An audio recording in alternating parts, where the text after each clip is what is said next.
नमस्कार, मी कादंबरी जाधव आणि स्वागत आहे तुमच्या सर्वांचं माझ्या यूट्यूब चॅनलमध्ये. आपण भगवद्गीतेतील श्लोकांचा अभ्यास करत होतो. आपला अर्जुन विषाद योग पूर्ण झालेला आहे आणि सांख्य योगमधले आपले 38 श्लोक पूर्ण झालेले आहेत. आज आपण पाहणार आहोत 39वा श्लोक. तर सुरू करूयात राधे राधे म्हणून.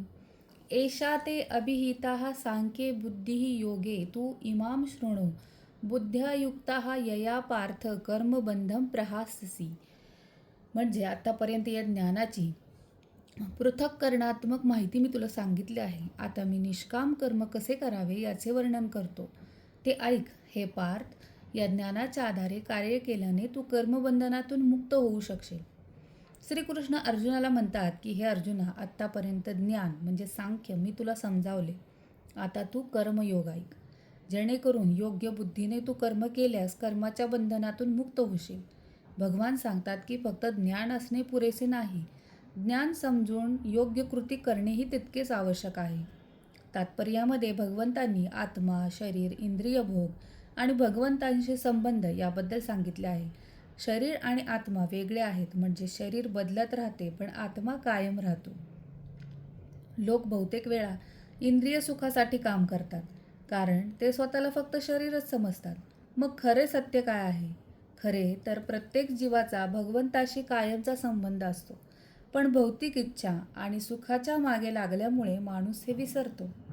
अनेक जन्मानंतर माणसाला समजते, म्हणजेच जेव्हा एखादा माणूस खूप अनुभव घेतो तेव्हा त्याला समजते की खरे सुख भगवंताच्या शरण जाण्यात आहे. मग भगवंतांची शरणागती म्हणजे काय? जेव्हा माणूस मनापासून म्हणतो की माझे जीवन हे भगवंतासाठी व भगवंतामुळेच आहे, माझ्या जीवनातील प्रत्येक कार्य, सुख दुःख, यश अपयश हे त्यांनाच समर्पित आहे, तेव्हाच त्या माणसाचा खरा जीवन मार्ग सुरू होतो.